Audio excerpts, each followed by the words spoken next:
The Nordic countries are rich. We often hear about the success of Norway, but almost never about the others. And Finland has a lot going for it. It's the 16th richest country in the world in terms of GDP per capita. It was ranked as the happiest country for many years in a row. The standards of living are high, homelessness has pretty much been abolished, and it's one of the cleanest and greenest places on earth. It boasts one of the highest life expectancies in the world. Its capital, Helsinki, has been in the best cities to live in rankings since the early 2000s, and all of this without vast oil reserves like Norway. But how?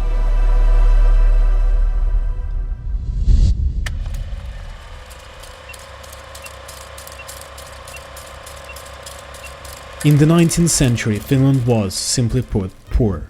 In 1866 it went through a famine. There was no money to import food from Europe, and the government was incapable of dealing with it. As a result, about 10% of the entire population was lost in just 2 years. The country was also late to industrialize, and the Finnish economy was primarily agricultural until the Winter War with the Soviet Union in 1939. Finland was forced to finally develop manufacturing to help with the war effort. Though Finland fought hard, the 105-day war had a crippling effect on it. It ceded about 9% of its territory to the Soviet Union and had to accept over 400,000 refugees from Karelia, and was later pushed to fight alongside the Germans in the Second World War, in the aftermath of which the country was obligated to pay out large reparations to the Soviets. To pay them back, Finland needed to develop heavy industry, and that it did, soon becoming a big trader in European markets because of it. Unlike most countries, Finland didn't nationalize after the war, and most of the manufacturing remained in private hands. The Finnish industry recovered quickly. Its output surpassed pre-war levels in 1946 and continued to grow until the early 1950s. The second part of the 20th century was a peaceful but bumpy ride. Booms were followed by recessions, a number of financial disasters, and surges in unemployment. Nonetheless, Finland recovered after each blow and emerged better than ever. Today, Finland is a typical advanced economy with a population of 5.5 million people. The service sector is the largest one, taking up 2/3 of the Finnish economy, followed by manufacturing and smaller agricultural sector. Finland is not rich in natural resources. All it has is timber and some mineral reserves, but it's really efficient with what it has. Forest products have been playing a vital role for Finland for 2 centuries now. The Finnish timber is exported worldwide, and it's still an important energy source. About 20% of all energy consumed in the country still comes from wood. But 75% of it comes from forest industry waste rather than precious logs. And Finns care about their forests. To prevent forest depletion, the government has even put in place cultivation programs, and they're doing their job. Finnish climate is harsh. Because of it and the way that its industry was structured after the Second World War, Finland's per capita energy consumption ranks among the highest in the world. Domestic energy sources only meet about 35% of Finland's energy requirements, so the rest has to be imported. But Finland doesn't want to be reliant on its neighbors like Germany or Russia for energy imports. Instead, it develops renewables and especially nuclear alternatives. In 2022, the Olkiluoto 3 nuclear reactor went online, a third-generation pressurized water reactor, and the first to be completed in Europe in more than a decade. Finland also built first permanent storage facility for nuclear waste, potentially dealing with the biggest problem of nuclear energy: what to do with spent nuclear fuel. Nuclear now accounts for over a third of all power generated in the country and continues to distance Finland from fossil fuels. By the year 2030, Finland might reach France in terms of percentage of energy generated by nuclear power. As far as trading goes, the country is well integrated in the global economy. International trade represents about a third of the country's GDP. It trades with Russia, China, the UK, the United States, and the EU. The European Union is the country's most important trading partner. In fact, Finland trading policies are managed by the EU.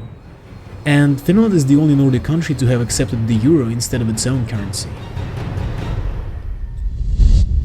When you talk about Finland or any other Nordic nation, you really can't avoid talking about the taxes, because taxes are sky high. Finland collects over 44% of its GDP in taxes. The average tax rate is between 26 and 33%. High-income earners who make more than $100,000 per year would pay 40 to 44%. And if you make, let's say, around $1 million a year, you're looking at 60 to 62% tax rate. Super wealth simply does not exist in Finland. But there is also no super poverty either. And Finns possess an incredibly strong social security system with lots of benefits.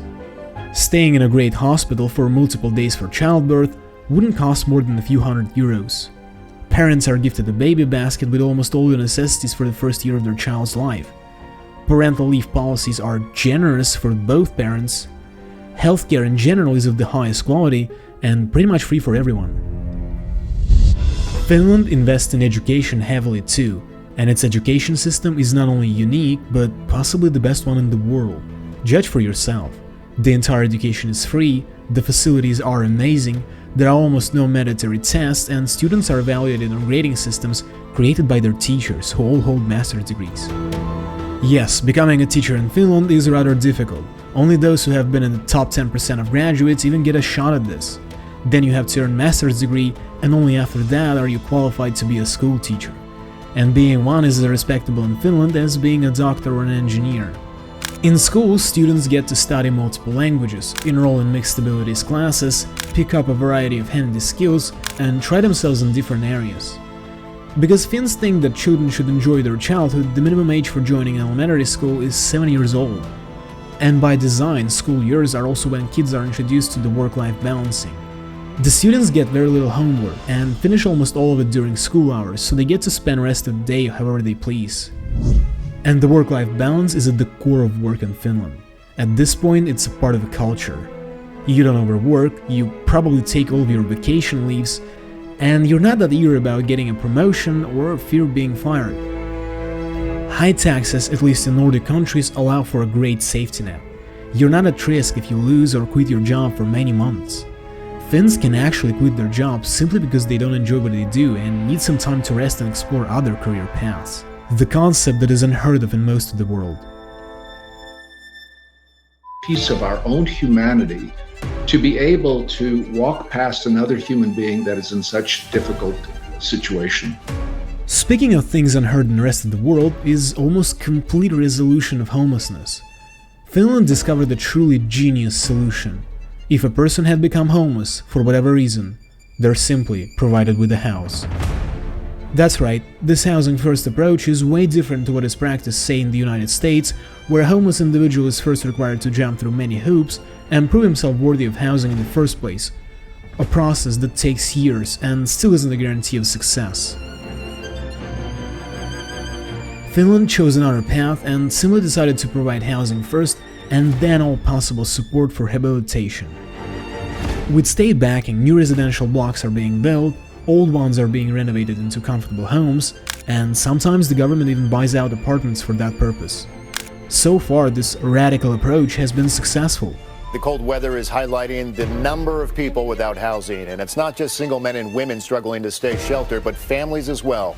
Since its inception in 2008, homelessness rates have steadily decreased, and street sleeping, which was a significant issue even in Helsinki, where temperatures could drop to minus 20 degrees Celsius, has become extremely rare.